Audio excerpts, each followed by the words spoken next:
pikir Mas Cipeng ini punya sifat sedikit kayak semacam whistleblower. Whistleblower tuh Mas Cipeng saya lihat sih sering mengeluarkan informasi-informasi yang tidak dikeluarkan oleh institusi resmi. Jadi saya ingin Mas Cipeng coba bercerita, coba dari kacamata Mas Cipeng, saya ingin tahu di lapangan tuh kayak gimana, Mas? Jadi lagi sih beli. Jadi kalau yang kesempatan di lapangan itu yang nggak disorot sih yang pertama adalah ya aku akuin sih itu tingkat kelelahan tenaga medis. Bukan begitu ya Pak Dokter ya? Ya, Pak. Berarti mayoritas tenaga medis yang gugur tuh mayoritas lelah toh? Nggak, bukan. Orang yang anak muda tuh kelelahan kalau yang muda. Karena kan yang kita kan di garda depan, garda terakhir sih. Dan kedua tuh Sudah banyak terakhir, pasien ya? nggak jujur. Iya, nggak jujur. Banyak pasien nggak jujur. Jadi nggak jujur mereka ini rata-rata tuh mereka ada gejala COVID, pernah mereka datang ke tempat COVID, tapi nggak mau ngaku karena jujur mereka tertekan. Banyaknya media-media yang memplesetkan statement dokter sih. Kalau nggak salah ya, itu dia mengatakan kalau tes massal itu nanti yang kemungkinan kecek itu akan banyak, jadi hasilnya bisa meningkat. Tetapi tiba-tiba di beberapa media tertentu itu digoreng seolah-olah ID mengatakan 1000 jenazah. Semenjak kejadian itu jujur kita takut dipelintir. Nah, kalau yang gugur jujur aja dari 35 itu kalau nggak salah ya itu ada 6 atau 7 kalau nggak salah ini disclaimer yang tidak karena COVID secara langsung. Kalau yang wafat paling banyak, gugur paling banyak. Jakarta ya? Iya, paling banyak Jakarta. Terus ada yang tertular dari luar negeri, benar nggak? Ada yang impor case, terus ada yang tertular dari tempat praktek. Terus ada yang karena kelelahan, terus ada tertular. Ada yang karena sakit jantung juga. Oh Mas, revisi Mas, yang wafat 25 Oh, Mas. Kalau tenaga medis itu sama perawat juga kan? Pak perawat. Jadi kalau dokter doang 25, kalau sama tenaga medis 35. Ya, ada nggak kurikulum kedokteran modern yang mengajari calon tenaga medis atau calon dokter untuk mengatasi situasi pandemi seperti ini? Ada nggak di kurikulum basic? Kalau kurikulum ya mencegah infeksinya, jujur, mencegah mengerem infeksinya. Mas setuju nggak kalau dokter terawan itu di awal itu sebenarnya move-nya dia itu tepat atau tidak, Mas Ipeng? Di awal dia mengatakan tuh menenangkan masyarakat. Tujuannya, walaupun ada beberapa statement beliau yang mungkin entah dipelintir media atau mungkin cara ngomongnya salah, itu diterima salah. Kalau dipelintir sudah pasti ya. Kita berdua sudah tahu kan media Indonesia. Iya, ingat nggak Pak Terawan tuh di awal pernah ngomong kayak gini bahwa virus COVID pernah sembuh sendiri, ingat nggak? Kan waktu itu saya bikin statement waktu Pilpres kemarin itu ada ratusan ya yang meninggal ya, Pilpres, petugas di pemungutan suara, dan itu nggak jelas kan sebabnya apa, terus beritanya juga simpang siur. Itu saya pikir ya itu kan sebuah konspirasi. Itu kita sepakat nggak kalau wafatnya petugas TPS waktu itu di Indonesia adalah sebuah konspirasi, itu sepakat nggak? Kalau konspirasi apa aku nggak tahu, cuman kalau wafatnya konspirasi politik, konspirasi banget ya, dan pahlawan ya, itu. Dan beritanya nggak jelas, kayak ada sesuatu yang kayak menghalangi orang-orang tahu apa yang sebenarnya terjadi. Jujur aja kalau di kasus KPPS itu kan kelelahan semua. Kalau dari jumpa pers, bener nggak sih? Kalau yang KPPS yang kemarin itu kelelahan semua ya? Iya, betul ya. Kelelahan ya, tapi kan ya ada, kita nggak tahu ya itu diotopsi apa enggak ya. Ya jujur aja, ya tahu sendiri lah maksudnya. Iya, angkanya juga belum tentu segitu kan, mungkin di bawah. Bisa jadi, bisa enggak. Nah, gitu. Yang saya lihat narasi besar dari mainstream media, tapi ketika dia ngangkat itu tiba-tiba mainstream media serentak menggiring opini kalau orang-orang percaya teori konspirasi itu adalah orang gila gitu. Dan itu menurut saya kurang setuju sih. Iya, itu berbahaya banget. Dan yang terakhir tadi pagi, Tirto ID, sebuah portal media yang saya sangat hormati lah gitu. Saya pikir mereka independen, mereka ngerilis juga artikel yang menggiring opini kalau orang-orang yang menyukai teori konspirasi itu adalah orang-orang yang miskin, berbahaya, dan kriminal. Nah, ini kan pola, kenapa tiba-tiba pemerintah ini takut sekali sama teori konspirasi? Ketika pemerintah itu menunjukkan ketakutan atau bereaksi berlebihan, ini pasti ada sesuatu yang ditutupi. Kalau menurut saya seperti itu. Kalau menurutku justru bukan pemerintahnya sih, Mas Jerry. Kalau dari aku sih justru bukan pada sektor pemerintahnya ya. Intinya kan kalau Mas Jerry kan intinya percaya bahwa COVID itu ada dan konspirasi itu ada. Nah, kalau statementmu yang satu-satunya aku nggak setuju itu cuma satu, Mas. Itu soal penyebab kematian. Itu doang. Karena kematian itu yang terjadi di tenaga medis itu nggak ada yang kelelahan. Mas Cipa yang nggak setuju yang mana? Yang statement saya mana? Statementmu yang di caption yang ya sebenarnya yang pertanyaan bukan yang bisa karena bisa jadi karena kelelahan atau kelelahan. Nah itu karena kurang setujunya di mana? Tiga setujunya dari tiga setuju dari 35 setujunya di mana? 25 diantaranya dokter. 25 dia dokter. Itu ada yang jantung langsung, ada yang ketularan pasien COVID karena dia nggak jujur. Ada beberapa yang kelelahan, jadi emang imbang. Tapi emang sebagian besar finishernya COVID. Ini ada kajian medisnya nggak itu? Kalau narasi kedokterannya kayak gitu nggak ada. Cuman yang jadi masalah di sini itu adalah si COVID ini kalau misalkan kita punya faktor resiko. Jadi kalau kemarin statementmu yang bilang ada faktor-faktor kayak penyakit jantung, kencing manis, kelelahan, stres, itu semua berefek pada imun turun. Oke, pasti ya. Ini fair, setuju ya. Endingnya itu mereka kelelahan, intinya kelelahan, ada yang stres, ada yang psikolog. Begitu imun turun. Maksudnya percaya Tuhan? Jujur aja saya percaya, Pak. Makanya saya juga percaya teori konspirasi. Oke. Terus habis itu si COVID ini tuh menyerang orang imunnya rendah dan dia tuh perburukan di parunya kencang. Tapi benar. Dan perburukan rendah. Dan ini statement ya, dari analoginya aku ketemu ketua BNPB Pak Doni dan aku ketemu beberapa orang, mereka mengatakan yang dihadapi tenaga medis tenaga medis sekarang itu baru 20%-nya yang memiliki gejala. Dari 20%-nya 20% itu yang bergejala berat.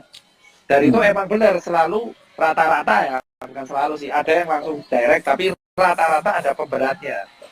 Jadi temenan. Jadi ibaratnya kalau lagi naik mobil di jalanan, tapi ban kita itu sebenarnya alurnya udah halus alurnya udah halus banget ya, udah bahaya sebenarnya harusnya. COVID ini oli berarti. Ya betul, COVID-nya olinya. Nah COVID-nya olinya sisanya tergantung antibodinya. Kalau antibodinya itu kuat, ya dia selamat, survive. Jadi kalau statementmu yang kemarin mengatakan emang COVID itu nggak sendirian untuk menyebabkan kematian, itu aku setuju. Karena di beberapa kasus sebagian besar pasti kalau nggak ditemenin jantung, hipertensi, tekanan darah, benar kan Pak Dokter? Ya di Italia itu yang saya lihat di mainstream media jarang banget, bahkan tidak pernah di Indonesia mengangkat lebih dalam lagi tentang kasus di Italia adalah 99% yang meninggal di Italia itu usianya di atas 60 tahun, elderly. Iya. Ya, elderly. 99% loh. Elderly. Udah tua, dan dari 99% itu, dari yang meninggal itu 98, sekian hampir 100%-nya itu memang sudah kritis. Dan kualitas udara jadi di sana kualitas udaranya itu hampir sama dengan di Wuhan. Jadi memang di sana tuh, coba Mas cari kalau ada waktu ya, Mas googling angka kematian di Italia di kota yang sama tahun sebelumnya dan tahun sebelumnya, nggak jauh beda kok sama tahun ini. Cuman sekarang karena difabrikasi beritanya, dibumbu-bumbuin, angkanya ditambah nolnya 1 atau ditambah komanya dikurangin segala macam, menimbulkan kepanikan massa. Kalau teman-teman saya di Italia pada bilang, ya mereka ngirim video segala macam, aman kok di Italia, ini berita terlalu melebih-lebihkan. Mungkin karena stres, karena semua orang ke rumah sakit, jadi orang-orang tua ini, para manula ini tidak mendapat perhatian serius karena mereka tiap hari nonton TV, lihat handphone, COVID, masuk ke otak mereka tuh membentuk kayak realita gitu loh, berusaha membuat situasi itu benar ada. Dan itu jadi orang berbondong-bondong ke rumah sakit, jadi mereka sesak nafasin ke rumah sakit. Nah itu ini ya. Oke, jadi yang pertama pokoknya kalau dari awal tuh jujur aja, kalau soal konspirasi yang aku keberatan cuma soal alasan itu aja. Tapi kalau yang kedua, kalau soal yang namanya narasi media itu ibaratnya kayak gini mas, aku neranginya biar netizen paham. Orang naik motor ada potensi kecelakaan, ya kan? Tapi kalau kita naik motor belum tentu kita mati kan. Kalau kita pakai helm dan kawan-kawan. Kalau misalkan yang terjadi di COVID itu seperti ini, orang COVID itu berbahaya, danger, emang ada, benar, resiko ada COVID. Yang paling penting adalah orang kalau kena COVID belum tentu mati, bisa selamat. Nah, 99%. Nah, narasi selamat ini yang nggak digoreng. Musuh kita berdua sama. Ya emang COVID tuh, COVID dan jujur aja. Makanya aku dan narasi. Ya narasi. COVID kan udah musuh bersama ini. Saya berdua yang akan kita dalami di sini ini. Kenapa seolah-olah ada narasi harapan itu dikubur, ketakutan itu dipupuk. Jadi ketakutan. Padahal harapan tuh ada di mana-mana kalau masyarakat mau mencari. Tapi kan sayang masyarakat kadang-kadang nggak tahu akses untuk mencari ketika mereka mendapat artikelnya bahasa Inggris, masyarakat nggak ngerti. Jadi ketika mereka mau nanya ke teman-temannya yang pintar, teman-temannya yang pintar tuh udah kemakan narasinya, misalnya narasinya si Najwa gitu udah ya aduh kita ikutin aja apa kata media segala macam. Susah loh. Kan orang-orang yang anti teori konspirasi ini kebanyakan dari menengah ke atas kalau kita jujur ya. Orang-orang sih kayak gitu-gitu dipikirin udah yang penting hidup kita tetap di bubble yang sama itu, di gelembung itu gitu. Mereka nggak mau jauh-jauh. Otoritas bilang A, C ya. Aku jujur aja kalau yang kita di sini tuh ada beberapa kelurusan dan kesamaan, ya kan? Nanti aku bakal bilang yang nggak setuju di Mas J, masih ada juga, dan masih ada beberapa yang nggak setuju di aku. Harus gitu masalah. Kita kesimpulan sama nggak? Kenapa kok orang stigmanya negatif banget sama COVID? Sampai pasien nggak jujur. Sampai pasien itu takut banget ngaku. Nah, ini kesalahannya siapa? Ini bener kan? Saya tidak suka bukan hobi saya nyalah-nyalain orang, tapi yang menciptakan environment ketakutan luar biasa ini terhadap hal yang sebenarnya kesempatan untuk pulihnya tuh gede banget, itu siapa, Mas? Tapi kalau kita seperti ini itu adalah yang menyebabkan satu pasien nggak jujur, terus yang menyebabkan jenazah sampai ditolak, ya sampai jenazah ditolak sampai sendiri. Aku ngerasain sendiri, aku tuh pulang ke komplekku aja, aku sempat mau diusir, Mas. Seperti Pak Terawan tadi itu ya, persis omongannya sama, substansinya sama. Misalnya contoh Najwa Shihab. Apakah masyarakat akan menganggap itu sebuah lelucon? Tidak, jujur aja. Aku berani. Benar. Ya, berarti ini bukan tentang message-nya sebenarnya kan? Ini ya, tapi tentang figur yang ngomong. Tentang ini kan visual berarti kan? Visual keterikatan emosi. Dan sistemnya kalau Mas Dewi ya, pemerintah tuh sistemnya udah pengen menenangkan masyarakat. Ketika kita pengen menenangkan masyarakat, contoh kita menenangkan masyarakat, lese mengenai kematian atau apapun, itu rata-rata yang digoreng adalah tentang narasi buruk. Emang itu benar, dan itu aku nggak bisa sebut medianya. Mungkin Mas Dewi pasti punya datanya sendiri kan. Jadi emang benar, dan akhirnya karena narasi-narasi buruk yang dibangun ke depannya, akhirnya orang-orang jadinya takut sama si COVID ini, borong masker, borong APD. Dari awal Mas itu kan gaungkan konspirasi kan dari sejak 2-3 minggu yang lalu ya. Iya. Viralnya kan gara-gara vlognya Dedi sama Yonglek kan. Bicara itu yang Lex. Mungkin beberapa omongan dia itu ketika dia bicara TK, meskipun ada beberapa poinnya dia itu benar, tapi orang tuh susah untuk sama ada kasusnya seperti Pak Terawan yang tadi bilang itu. Ketika Terawan orang ngomong gitu dengan figurnya dia yang agak, meskipun beliau tentara segala macam. Dan saya yakin Pak Terawan itu tahu lebih dari orang-orang lain ketahui, cuma dia tidak boleh membagi informasi itu. Iya. Ya, jadi ya ketika yang lain yang mau bicara masalah TK, orang-orang kayak apa sih ini orang nggak jelas. Dia tuh siapa gitu, kayak nggak ada ikatan kayak semacam publik sama Najwa kayak gitu. Betul. Jadi orang anggap itu sebagai lelucon. Dan ini yang ingin saya bilang juga dari awal, sebelum kita mulai bicara tentang TK ya, teori konspirasi, stigma tentang TK di Indonesia ini sangat jelek. tidak efektif. Kalau saya bilang tidak efektif. Satu, kalangan Flat Earth ya. Ini Flat Earth Society. Mereka punya channel namanya Flat Earth 101. Ketika mereka di apa yang terjadi saat ini, mereka seharusnya tidak memakai nama Flat Earth Society. Benar, setuju aku kalau itu Iya. setuju. Karena ini Itu sesuatu hal yang berbeda.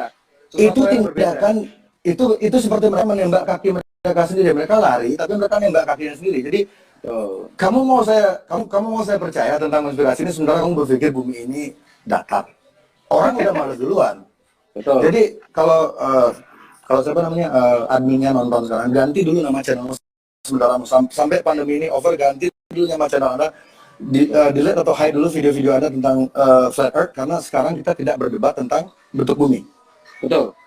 Kita berdebat tentang soal narasi buruk dari sebuah Iya, media. dan ini mereka dari Flat Earth Society ini banyak banget yang masuk akal statement-statement mereka.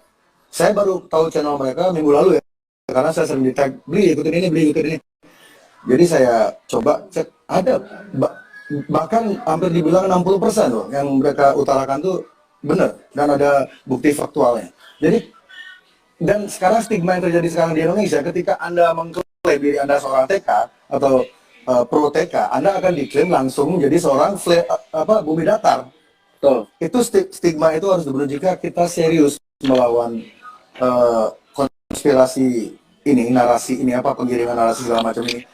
Kita harus tanggalkan dulu ego-ego kita. Jadi kita harus benar-benar fokus di masalah corona. Masalah message yang lain tentang bumi datar itu belakangan, karena itu nggak krusial, gitu. Kata-kata cocok itu saya pikir sama kayak teori konspirasi kan diciptakan oleh CIA ketika mereka itu pertama kali dipopulerkan oleh CIA di tahun 60-an, 62. Itu ketika mereka hendak menutup-nutupi kasus pembunuhannya John F. Kennedy. John F. Kennedy ini satu di antara dua presiden di dunia yang tidak suka sama PBB dan tidak suka sama Illuminati. Ya, dan kita tahu nasib mereka berdua seperti apa. Dan jadi jika di dunia barat mereka kata teori konspirasi ini dipopulerkan oleh CIA untuk mendiskreditkan orang-orang yang punya narasi berbeda, mendiskreditkan investigasi-investigasi yang bersifat mendalam tentang apapun yang CIA lakukan. Jadi mereka tuh sengaja mereka ciptakan agar orang-orang menganggap orang-orang seperti saya atau 50%-nya Dr. Tirta itu orang gila gitu. Dan berapa persen Mas yang sudah usianya senja terus sudah itu? Kalau yang data persen yang orang tua jujur aku belum dapat ya Mas. Kita jumlah ternyata dari di Jakarta itu 88,2%. Iya, itu kalau kita proporsi lagi 40 sampai 50 dia 16. Kalau 50 sampai 60 tahun 40 tertinggi di atas 60 tahun.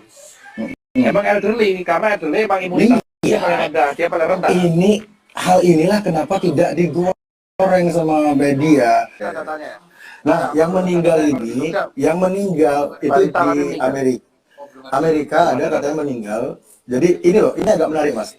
Ada aroma konspirasi kental karena adik bayi ini usia di bawah 5 tahun ini 6 atau 7 dia itu juga sakit yang diobati dengan CBD ganja, senyawa ganja itu, dan dia tuh sedang program penyembuhan itu dan hasilnya sangat membaik. Yang mau tiba-tiba adiknya meninggal dan beritanya langsung kena corona. Ternyata setelah dibongkar lagi adik itu nggak corona, dia tuh memang punya penyakit lain. Ini dengan asumsi jika virus di Wuhan itu sama dengan di Indonesia, angka kematiannya adalah untuk orang yang usia di bawah 49 tahun ini ya 1%, 1% kematiannya. Jadi yang rentan-rentan ini kalau kita dari data kan sebagian besar elderly dan ada penyakit-penyakit pemberat. Nah yang rentan-rentan ini dipisahin sama yang kayak kita, yang kayak Mas persis. Paham nggak? Iya kan? Ini persis seperti ide teman saya Dodit Artawan kemarin ngasih ide persis kayak gini. Jadi yang rentan-rentan di karantina. Pisahin. Iya benar, yang rentan-rentan karantina karena mereka ini paling rentan infeksi nih. Orang tua, balita, yang tinggi-tinggi, yang intinya kalau mereka keinfeksi itu bisa berakhir buruk. Nah, yang kayak kita nih, yang kayak Mas D, aku atau teman-teman yang muda, ya udah, ini yang dipisahin dari mereka. Kamu Kita itu muda. kalau kenal. Muda saya 28, muda tua ada muda tua, muda ada berbahaya. Jadi kita tuh Muda kayak Cina dipisahin. dan berbahaya. Aduh, keren. Ya keren, ini saya malam-malam masih dusir tangga ini. Aman, Bora? Oh, punya Aman. tetangga. Dipisahin. Hmm. Dipisahin kan. Jadi orang-orang kayak masih Ini muda dan ide ini kalau- bagus banget loh. Iya, karena orang-orang Jadi, kayak muda-muda kayak kita, Jadi ide kalau keinfeksi, harus tetap kalau kan berkegiatan, nggak ada gejala. harus tetap iya, maksudnya kalau kan kita Harus lihat, kalau kita masih muda, kita tinggal pakai masker, terus, nah mega cluster. Jadi, tapi yang terjadi di sini adalah ini bisa dilakukan secara tepat kalau misalkan alatnya ada. Tapi kalaupun alatnya nggak ada, ini yang rentan-rentan, ini kita kumpulin. Untuk yang masih Just kerja, masih lakukan- apapun, itu menjaga diri. Ya lakukan kegiatanmu dengan normal dengan catatan itu adaptasi tadi sedikit ada Iya. hal-hal baru yang kamu lakukan tapi tidak merubah esensi apa yang kamu lakukan. Jadi kamu tetap bersosial, tetap ketemu orang, tetap kerja, tetap berkarya. Setelah seperti itu, kita Yang tenaga mega medis cluster, ini, jadi ya. tinggal fokus. Nah, tenaga medis jadi bisa lebih fokus untuk mengurusi Betul sekali. yang datang ke rumah sakit itu banyak banget, Mas. Dan datang kayak Yang bikin Mas, saya orang bakal- datang ke rumah sakit banyak-banyak itu siapa? Ayo kita cari nih, kita cari orang yang langsung tunjuk sekarang. Yang bikin Nah, orang itulah. ke rumah sakit berbondong-bondong Mas. itu siapa? Coba. ketakutan, Ayo, Mas. ngomong dong. Ketakutan, emang. Ketakutan. Dia masih tahu ngomong siapa Apa, penyebab media SMS? penyebab ketakutan itu siapa? Kau pintar Bukan banget, saya, kan ya? Apakah Buset. Ya. Ya bukan. Bukan saya kan? Kalau itu bukan. Aku orang-orang setuju yang kalau di situ. konspirasi, kan? Nah,